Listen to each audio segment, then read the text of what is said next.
नमस्ते बाल मित्रों, होम लर्निंग कार्यक्रम में आज आप सभी का स्वागत है। बच्चों, द्वितीय सत्र में हमने और आपने साथ में मिल कर के अभी तक कक्षा 7 में इकाई 1 से लेकर के इकाई 5 तक का अध्ययन किया है, जिसमें हमने बहुत सी नई नई बातें सीखी हैं। उन इकाइयों में सबसे पहले इतनी शक्ति हमें देना दाता, अनूठे इंसान, जरा मुस्कुराइए, पुस्तक हमारे मित्र और जय विज्ञान की। तो इस प्रकार बच्चों 5 अलग अलग पाठों का अध्ययन हमने किया है और आज इन्हीं पाठों का पुनरावर्तन कार्य हम और आप साथ मिलकर करेंगे। आप सभी से अनुरोध है, आप सभी अपनी पुस्तक निकाल लीजिए और हम सब साथ मिलकर इस पुनरावर्तन कार्य को करेंगे। तो सबसे पहले प्रश्न 1 की तरफ पीपीटी के माध्यम से मैं आपको ले जाना चाहूँगा।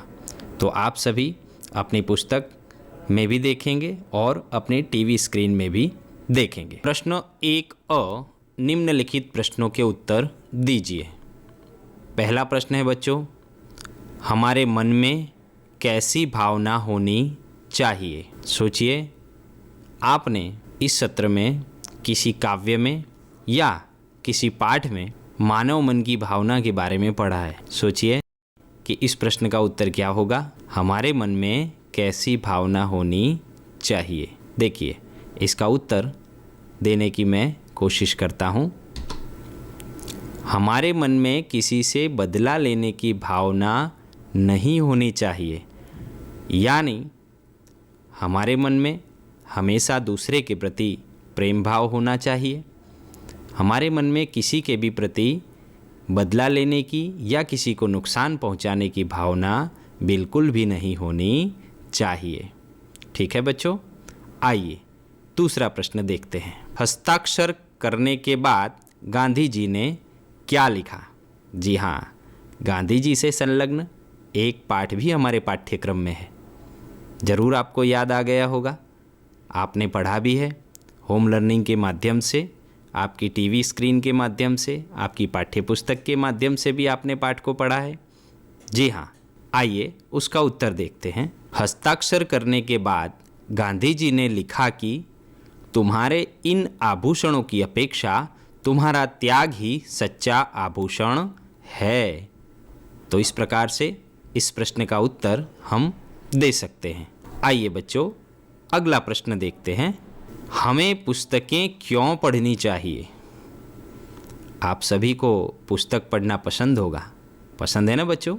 जी हाँ, आप अपने पाठ्यक्रम की पुस्तकें, अपनी कक्षा की पुस्तकें या उसके अलावा और भी आपकी मनपसंद पुस्तकों का पठन घर पे करते होंगे।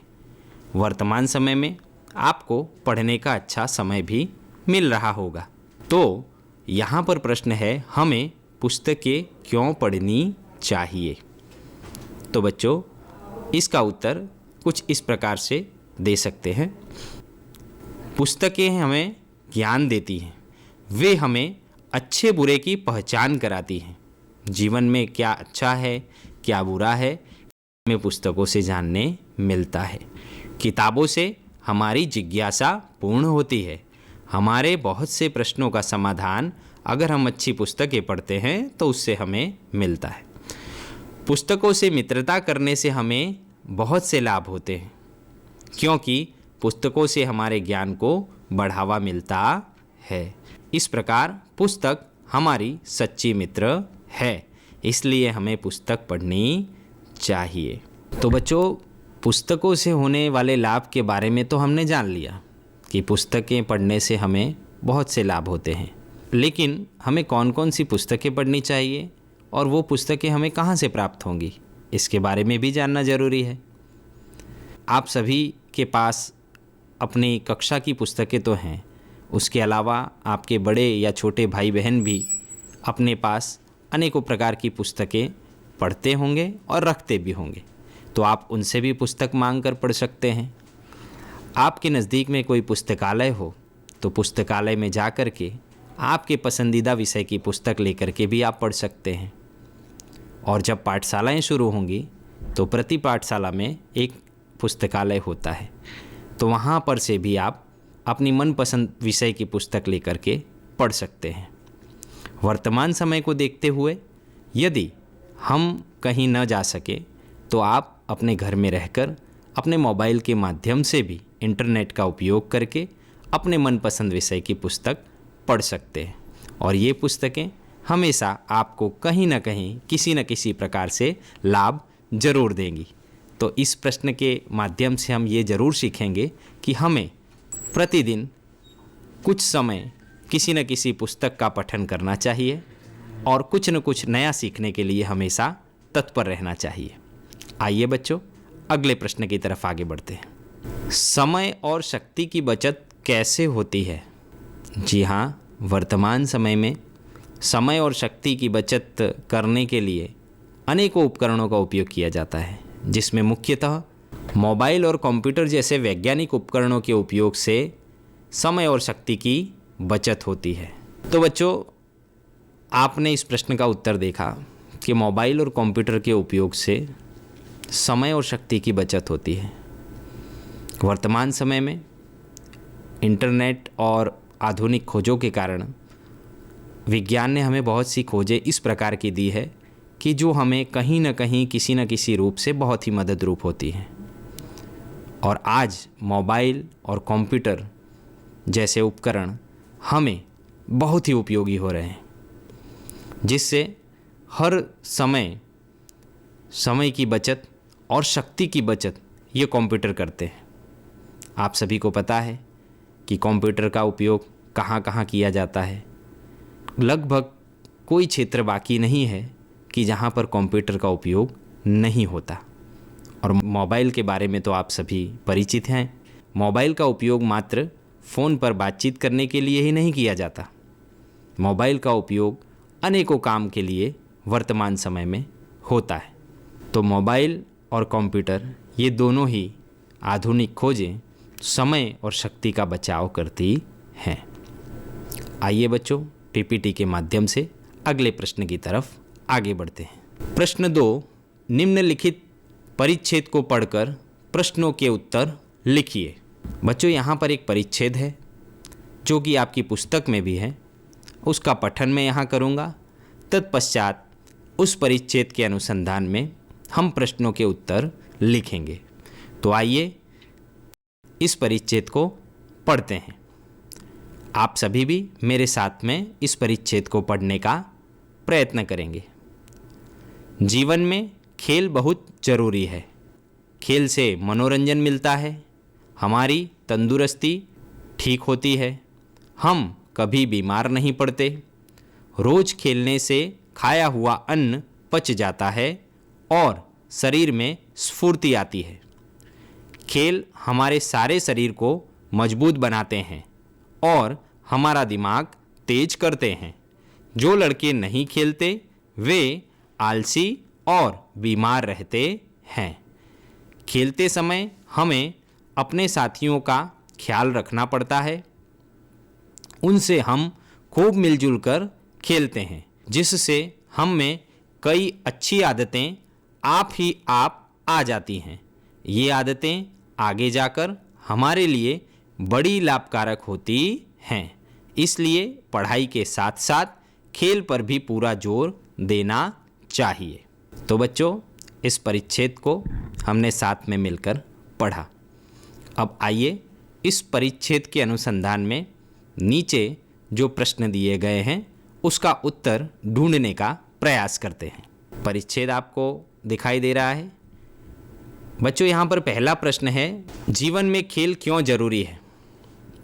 तो बच्चों, इस प्रश्न का उत्तर इस परिच्छेद की शुरुआत में ही हम देख सकते हैं। जैसे जीवन में खेल बहुत ज़रूरी है, खेल से मनोरंजन मिलता है, हमारी तंदुरुस्ती ठीक होती है, हम कभी बीमार नहीं पड़ते, रोज़ खेलने से खाया हुआ अन्न पच जाता है और शरीर में स्फूर्ति आती है। खेल हमारे सारे शरीर को मजबूत बनाते हैं और हमारा दिमाग तेज करते हैं। तो आप सभी को इस प्रश्न का उत्तर मिल गया होगा। खेल से हमारी तंदुरुस्ती ठीक रहती है, हम कभी बीमार नहीं होते, खेल हमारे शरीर को मजबूत बनाता है, रोज़ खेलने से खाया हुआ अन्न पच जाता है और शरीर में स्फूर्ति आती है। तो इस प्रकार से इस प्रश्न का उत्तर हम दे सकते हैं। देखिए दूसरा प्रश्न आप देख पा रहे होंगे, खेल के अभाव में क्या होता है। यदि हम खेलते नहीं हैं तो उसका प्रभाव हम पर या हमारे शरीर पर कैसा पड़ता है, वो भी हम इस परिच्छेद के माध्यम से देख पाएंगे।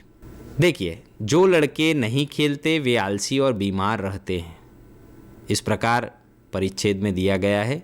उसका उत्तर देखेंगे, जो लोग खेलते नहीं वो आलसी और बीमार रहते हैं, भोजन का पाचन योग्य तरह से नहीं होता है, इसलिए शरीर स्वस्थ नहीं रहता। तो इसलिए खेल के अभाव से शरीर को काफ़ी नुकसान पहुंचता है। आइए अगला प्रश्न देखते हैं, पढ़ाई के साथ खेल पर जोर देना चाहिए, क्यों? अर्थात पढ़ाई के साथ साथ खेल पर भी जोर देना जरूरी है या जोर देना चाहिए या नहीं देना चाहिए। अर्थात पढ़ाई के साथ खेल भी महत्वपूर्ण है या नहीं है, इस पर हमें इस परिच्छेद के अनुसंधान में उत्तर ढूंढकर लिखना है। तो बच्चों, परिच्छेद के अंत में हम देख पाएंगे कि खेलते समय हमें अपने साथियों का ख्याल रखना पड़ता है, उनसे हम खूब मिलजुल कर खेलते हैं, जिससे हमें कई अच्छी आदतें अपने आप ही आ जाती हैं। ये आदतें आगे जाकर हमारे लिए बड़ी लाभकारक होती हैं। इसलिए पढ़ाई के साथ साथ खेल पर भी पूरा ध्यान देना चाहिए। इसका उत्तर कुछ इस प्रकार से हम दे सकते हैं, हम मिलजुल कर एक साथ खेलते हैं, जिससे हम में अनेक प्रकार की आदतों का विकास होता है, जो हमें आगे जाकर बहुत लाभकारी होता है। इसीलिए पढ़ाई के साथ खेलना भी बहुत ज़रूरी है। आइए बच्चों, अगले प्रश्न को देखेंगे, परिच्छेद का योग्य शीर्षक दीजिए। हमने परिच्छेद अनेकों बार पढ़ा, आपको अच्छा भी लगा होगा। अब आप बताइए कि इस परिच्छेद का शीर्षक हम क्या दे सकते हैं, सोचिए। जी, मैंने दो शीर्षक सोचकर यहाँ पर दो शीर्षक सोचे हैं जो आपके सामने प्रस्तुत करता हूँ। खेल का महत्व या खेल के लाभ। तो इस प्रकार से इस परिच्छेद का दो या उसके अलावा आप अनेकों शीर्षक प्रदान कर सकते हैं। तो बच्चों, यहाँ पर परिच्छेद के अनुसंधान में हमने प्रश्नों के उत्तर दिए। अब अगले प्रश्न में अलग अलग विषय पर आपको अपने विचार प्रस्तुत करने हैं। अब इस प्रश्न का उत्तर सभी का एक ही जैसा हो, ये बिल्कुल भी ज़रूरी नहीं है, क्योंकि किसी एक विषय पर सभी के विचार एक जैसे नहीं हो सकते। किसी एक विषय पर मेरे विचार कुछ अलग होंगे, आपके कुछ अलग होंगे, आपके कोई मित्र के उसी विषय पर विचार अलग होंगे। तो यहाँ पर एक विषय दिया गया है, जिसके अनुसंधान में आपकी नोटबुक में आपके विचार प्रस्तुत करने हैं।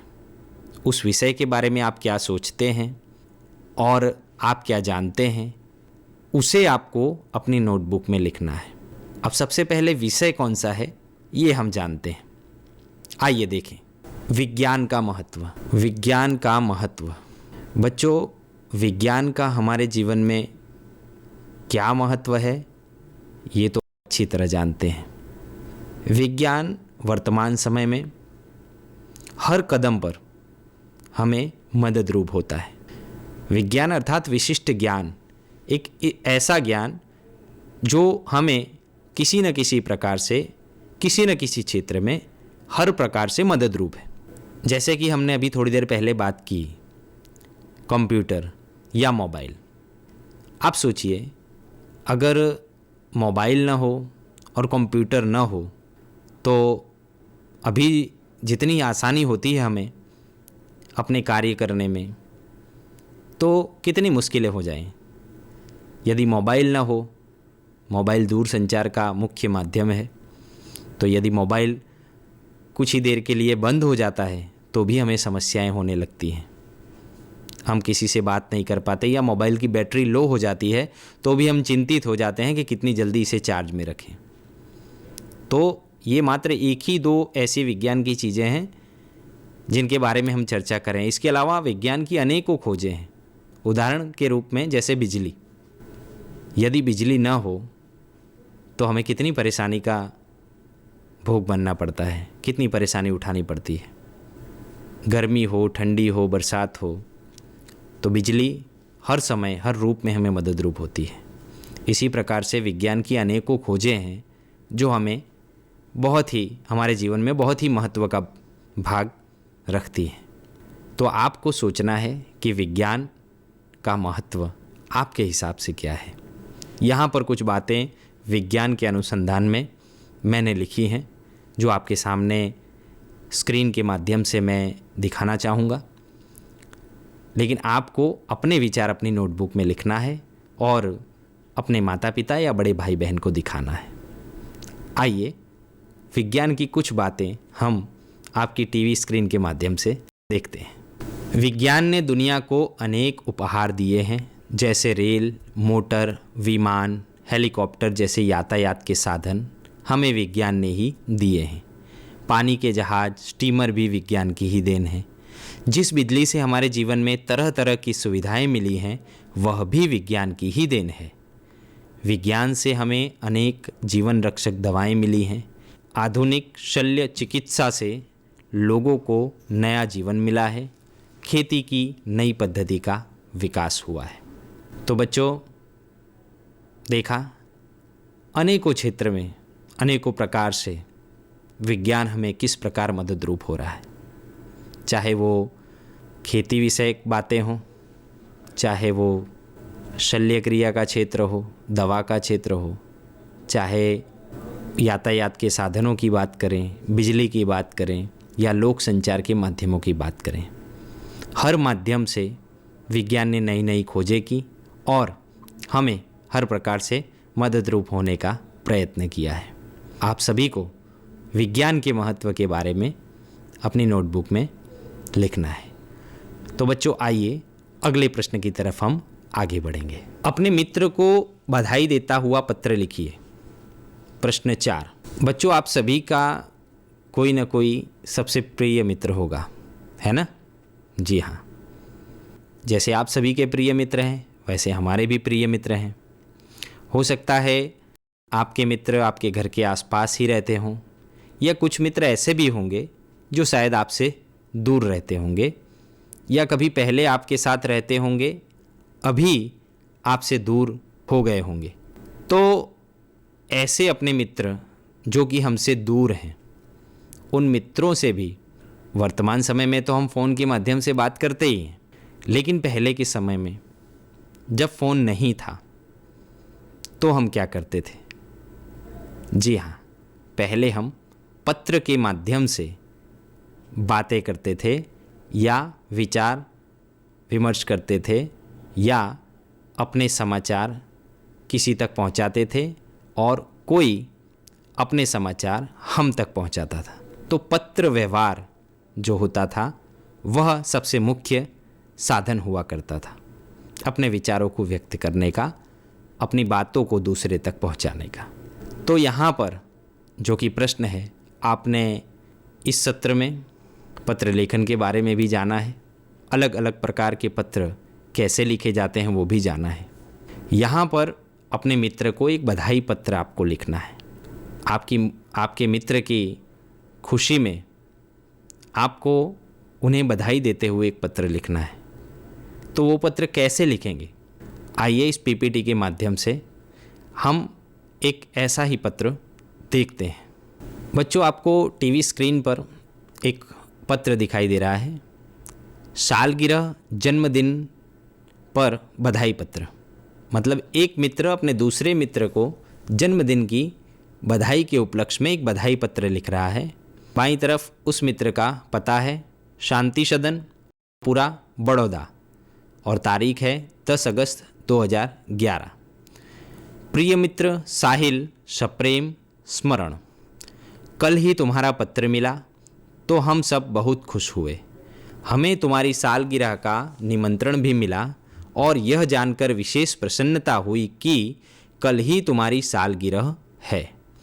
इधर माँ कुछ दिनों से बीमार रहती हैं और पिताजी को तो सुबह 10 बजे ही दफ्तर जाना पड़ता है। दर्शना को भी सुबह स्कूल जाना पड़ता है और वह तो है भी छोटी। इसी कारण घर का बोझ मुझ पर ही है। अब तुम ही कहो, यह सारा बोझ किसको सौंपकर तुमसे आ मिलूं? मेरे दिल में तो बहुत होता है कि इस शुभ अवसर पर उड़कर तुम्हारे पास आ जाऊं, परंतु घर की स्थिति का विचार करके विवश हो जाता हूं और मन करते हुए भी नहीं आ सकता। तुम तो अब 1 साल बड़े हो गए हो। इस अवसर पर मैं तुम्हें बधाई क्यों न दूं? मैं तो चाहता हूं कि बार बार तुम्हारी सालगिरह आया करे और हमें खुशियां मनाने का मौका मिले। इस मंगल अवसर पर उपस्थित न रह सकते हुए भी मेरे दिल में तुम्हारे लिए शुभकामना है। मैं चाहता हूं कि ईश्वर तुम्हें चिरंजीवी रखे और तुम्हारा नया वर्ष शुभदायी हो। तुम्हारा मित्र। तो बच्चों, आपने बधाई पत्र देखा। एक मित्र अपने दोस्त की जन्मदिन की सालगिरह पर उसे बधाई पत्र लिख रहा है और इसके अलावा आपने पाठ्यक्रम में अनेकों प्रकार के पत्र के बारे में जाना है और समझा है। तो आपको अलग अलग प्रकार के पत्र अपनी नोटबुक में लिखना है और उसका अभ्यास करना है। तो बच्चों, आइए अब आगे प्रश्न 5 की तरफ हम आगे बढ़ते हैं। प्रश्न 5, कहावतों का अर्थ लिखिए। उल्टा चोर कोतवाल को डांटे। बच्चों, ये कहावत आपने ज़रूर अपने पाठ्यक्रम में कहीं ना कहीं पढ़ी होगी। उसका अर्थ है अपराधी द्वारा निर्दोष को धमकाना। अर्थात कोई व्यक्ति अपराधी होने के बावजूद भी निर्दोष व्यक्ति को धमकाता है, तब इस कहावत का उपयोग हम कर सकते हैं कि उल्टा चोर कोतवाल को डांटे। आसमान से गिरा खजूर में अटका। ये भी कहावत आपने सुनी होगी। एक मुसीबत से निकलकर दूसरी मुसीबत में फंस जाना, अर्थात आसमान से गिरा खजूर में अटका। जैसी करनी वैसी भरनी, अर्थात जैसा कर्म वैसा फल। तो बच्चों, इस प्रकार से इन 3 कहावतों के बारे में हमने जाना। इस सत्र में हमने अनेकों कहावतों के बारे में जाना और उनका उपयोग कहाँ कहाँ किस परिस्थिति में किया जाता है, इसके बारे में भी हमने सीखा है। तो बच्चों, आज हमने द्वितीय सत्र के पुनरावर्तन कार्य में प्रश्न 1 से लेकर के 5 तक के बारे में जानकारी प्राप्त की है। उस जानकारी के अनुसंधान में मैं आपको आज का सवाल भी पूछूंगा। आज का जो सवाल है उसका उत्तर आपको आज रात 8 बजे से पहले अपने फ़ोन से फ़ोन करके बताना है। तो आइए आज का सवाल देखते हैं। आज का सवाल, निम्नलिखित शब्दों में से विशेषण शब्द पहचानिए। पहला है लाल, दूसरा है राजेश, तीसरा है खेलना और चौथा है पढ़ना। बच्चों, इन चारों विकल्प में से आपको जो उत्तर सही लगे उसे आपको निम्न फ़ोन नंबर पर नोट कर लीजिए। 6 3 5 7 3 9 9 4 6 0। इस नंबर पर फ़ोन करके आज रात को 8 बजे से पहले आपको उत्तर बताना है। तो बच्चों, इस प्रकार से आज हमने पुनरावर्तन के प्रश्न 1 से लेकर के प्रश्न 5 तक के प्रश्नों का अभ्यास किया।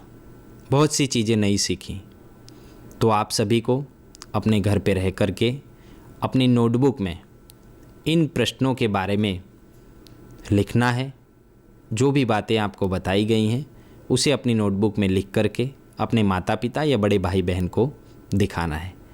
तब तक के लिए घर पे रहें, खुश रहें। आप सभी का खूब खूब आभार। धन्यवाद।